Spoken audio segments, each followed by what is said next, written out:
Hey everybody, Justin from Playing Board Games here, and I have your monthly deck video coming at you fast. It's Amanda Sharpe, and she's going to break the game today. Yeah. Amanda Sharpe can be very powerful if your deck is built for it and you have a little bit of experience for her. A lot of people I know have had a hard time with Amanda, but this deck will get you there. This deck is very strong, and it's very good. And let's dive in, shall we? So, in this deck, Amanda Sharpe takes advantage of her Seeker Pool and Unrelenting to draw cards, and draw even more cards. Cycling through her deck quickly allows her to use all of her powerful cards multiple times in a single scenario. So, your goal for this deck is to do exactly that. You're going to be drawing cards like crazy. This is going to allow you to, with your bigger hand size, hold more cards in your hand, which means that you are going to cycle through your deck faster and faster, and it'll allow you to play cards like Deduction, play cards like the Red Gloved Man, which is a part of this deck, more and more. Well, you can play Unrelenting more, which in turn allows you to cycle your cards more. It allows you to play your Practice Makes Perfect, so you can dig out your deductions and play them even more times. So the goal of this game, this deck, is to draw cards, hold cards, and then just keep cycling. This deck does kind of really depend also on your weakness, can really change things. If you hit an overzealous, for example, that's gonna be rough. But this Amanda is very strong that you could maybe just tank your way through it or adapt the deck with things like Forced Learning in a way. Even though it doesn't it just makes your deck size bigger. You could approach it like that. However, I think this deck is strong enough that even an overzealous won't slow you down. Before I get in, this deck followed the deck guide created by Kinzu on ARKHAM DB. The link to this guide is in the description, and I highly recommend checking it out if this deck interests you.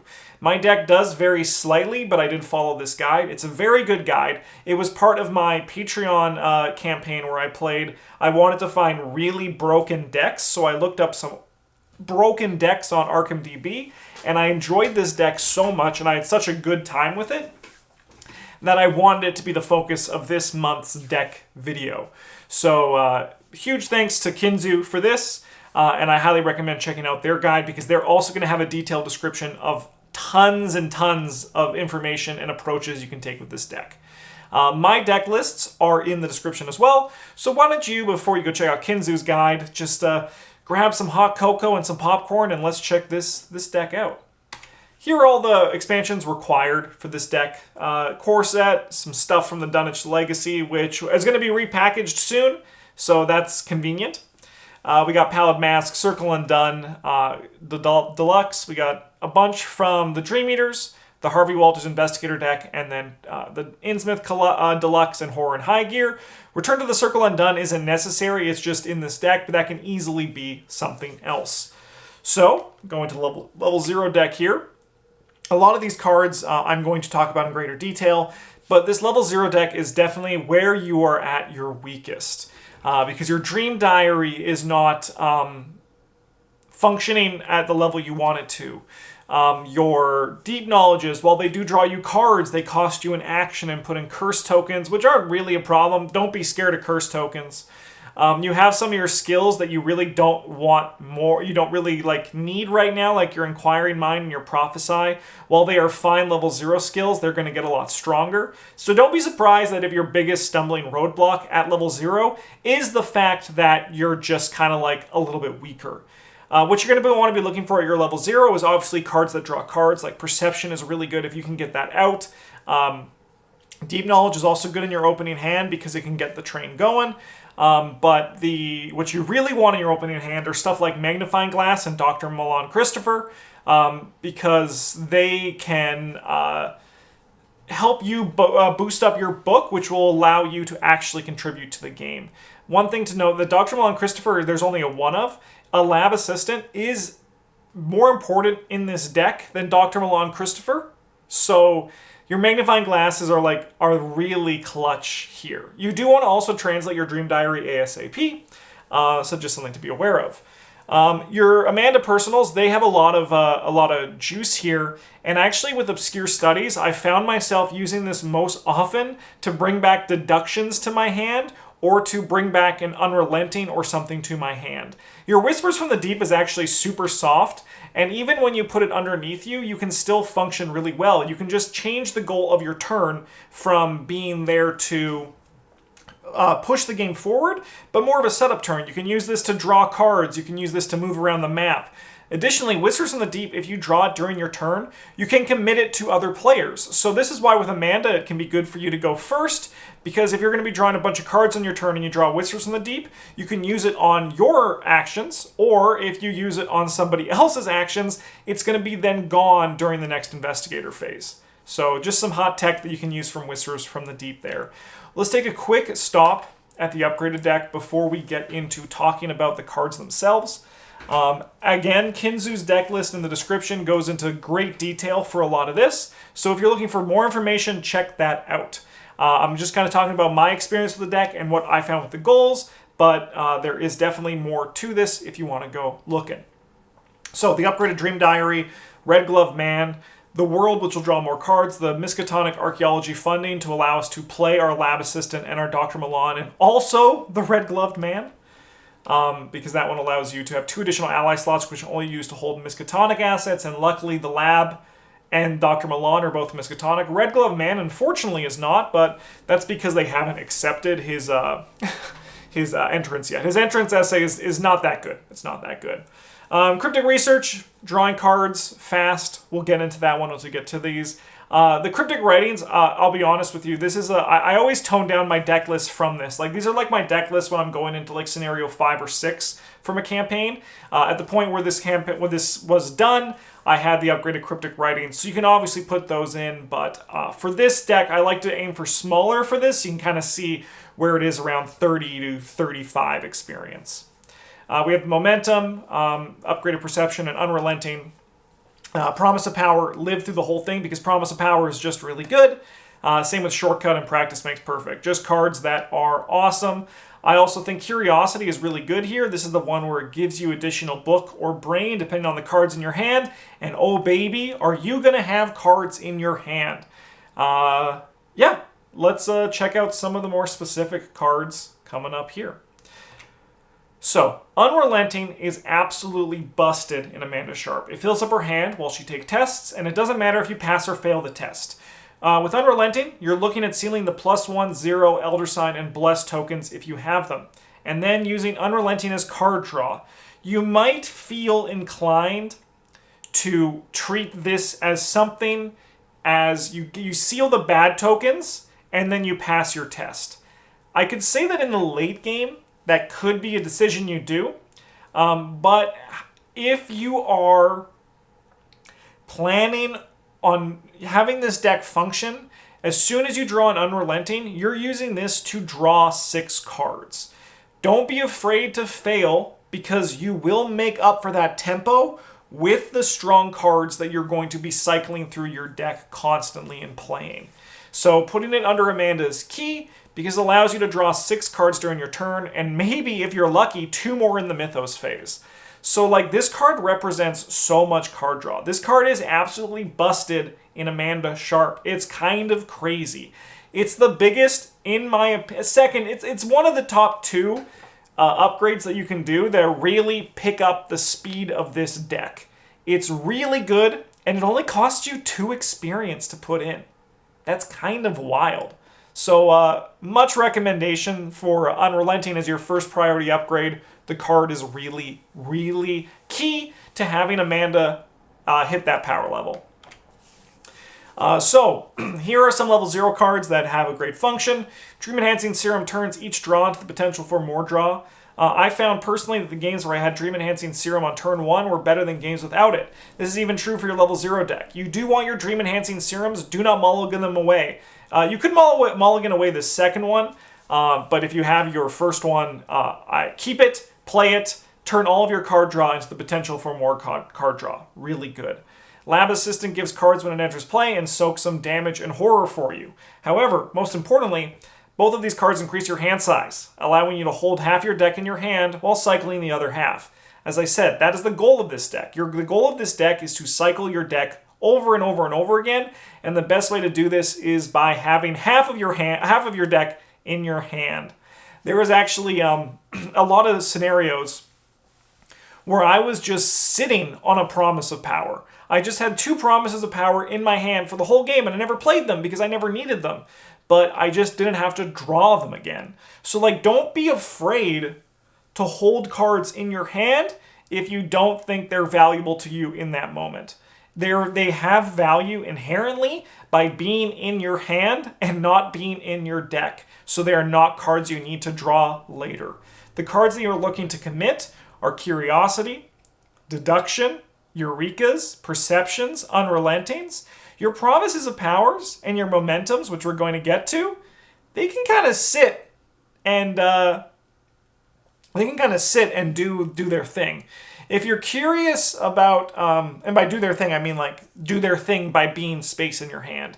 If you don't know the cards I'm talking about, be sure to open up the deck list down in the description. It's on ARKHAM.db, and if you've never used that site, it allows you to easily look at the cards and give examples that are in the deck. They'll just show you the image, and you don't even need to go to a new page. The future is now. Let's keep going. All right. Cryptic Research might seem expensive XP-wise, but you'll find a noted improvement when you replace the Deep Knowledges with these. 3 cards and fast, that's really good. It does seem like it's not really a necessary upgrade because you might think, hey, Deep Knowledge costs me 0, and I still get to draw 3 cards and I get to divvy them out. No, trust me. The 4 experience going into these cryptic researches is insane. So much so that I believe that the first 10 experience in this deck should go to 2 Unrelentings and 2 cryptic researches. You can obviously also get your Dream Diary in there if you're feeling a little bit like that's a priority.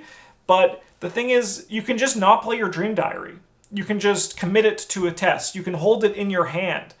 Getting the draw is the most important part of this deck to when you can start getting to the goal of the deck quicker. So it might seem unnecessary, but trust me, the Cryptic Research XP, really good.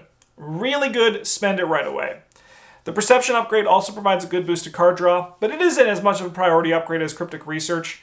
However, they are noticeable, the extra cards in book. Especially for Amanda Sharpe, puts her up to 5 with no other bonuses when it's underneath her. And then you just draw cards and you're like, hey, I'm drawing a lot of cards. That's fun. But it's a later on upgrade, the Perceptions, I found in this deck. You'll want the hand size diary, Dream Diary for this deck, so Dreams of the Child, to provide another bit payoff for your big hand. So like not only do you have a payoff where you have you're holding half of your hand, so you're cycling through your deck quicker to play your deductions more, because really that's why we live, to play more deductions in this game.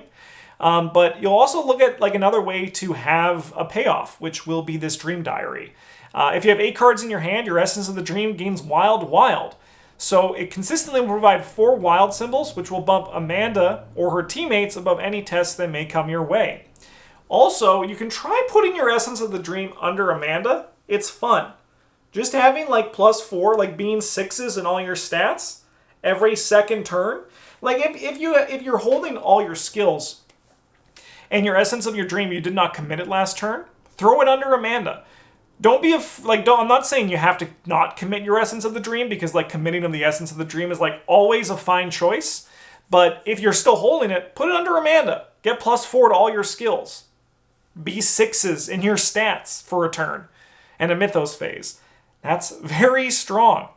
I'm saying this under the assumption that you're going to have 8 cards in your hand, but I'll be real. Once you get this deck going, it's very hard to not be at 8 cards in your hand. All right. The Red Gloved Man. He's a juicy card in the deck that drew me to try this deck list out. In Kinzu's deck, 2 of these cards were run, but I still found great success only including 1 of them in my deck. However, that said, 2 of them wouldn't have hurt.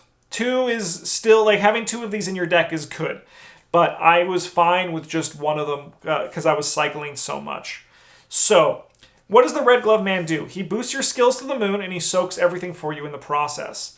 I found the most success with him when I aim to use him right before my deck runs out, so we can draw him again really soon. So like if you have a turn where you're going to draw through your deck and your Red Gloved Man is in your hand, you probably want to not play him yet. You want to do it before your deck runs out, so then you can cycle through him right away. So like for example, if there was a turn where you play him, and then the next turn, your deck, after he's gone from the Mythos phase, because he's discarded at the end of the Mythos phase, if you can draw through your deck there, that is when it becomes really nice, because then you can just see him ASAP, like as soon as possible, right? ASAP AP. As soon as possible. That's kind of like your goal with him. You want to be playing him multiple times, and this is where also while cycling through the deck to get your good cards is really good.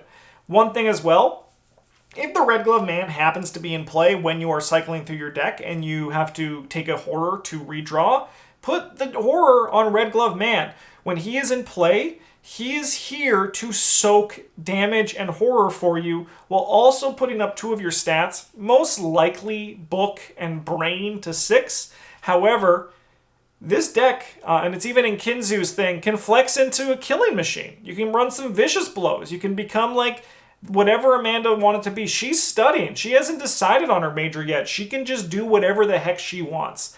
The Red Glove Man is really fun in this deck, very strong in this deck. He's fast. I didn't even mention that. The guy is fast.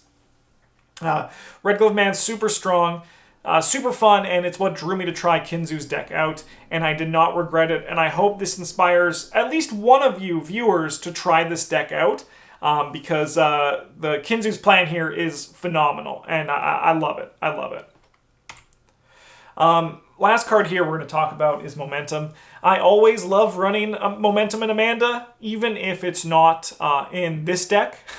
Because early on in a campaign, this card does a great job of helping you out on turns you may need help before being fully set up. However, late in the campaign, this card does a fantastic job of ensuring you get your big turns completed without any stress. Put it under Amanda and make all of your tests cascade into easier tests. That's where Momentum gets really spicy, when you have it under Amanda and you take a test, you pass it by 3, and then your next test has reduced by 3, but there's still a momentum committed to that test. So that test is also then successful by 3, which reduces your next test by 3. So it just momentum cascades into even more successes and even easier tests. And I think it's just a very strong card in Amanda. It has a function both early and late. Great card, really fun in Amanda. Check it out, even if it's not in this deck. So yeah, that's the deck list here. It's really, the game plan is very simple. Not simple. It's very simple. You're going to be drawing cards, keeping your hand, half of your deck in your hand, keeping it full of stuff, taking advantage of what you want. It gets really fun where you sequence your draws. You're like, oh, I'm going to cycle through right away. What can I get in my discard pile that I want to see again? It's like a small little sub-game you're doing with your hand and your discard pile and your library, which is really cool. I highly recommend checking this deck out. It's really good. It's really fun. And both my deck list, but most importantly, Kinzu's deck list, is down in the description. This is my first time in this series where I'm looking at inspiration from another person's deck list. If stuff like that is cool for you or interesting to you, and you want to see some more things that are like outside of my style and outside of Travis and Bryn's style, let me know in the comments, and I'll do this again, because while it's technically, not my deck list, I think it's really cool, and I'm not gonna like pretend I created it. This was, as I said, Kinzu's deck list, but I'm happy to feature other ideas in this. So let me know in the comments. I'm always happy to hear input from you guys of what you guys think is best for content on this channel. And a huge thank you to our patrons for supporting the channel. It means the world to me. Thank you so much for being awesome. I'll see you guys next month, most likely for another deck guide video. Have a good one. And as always, GG's.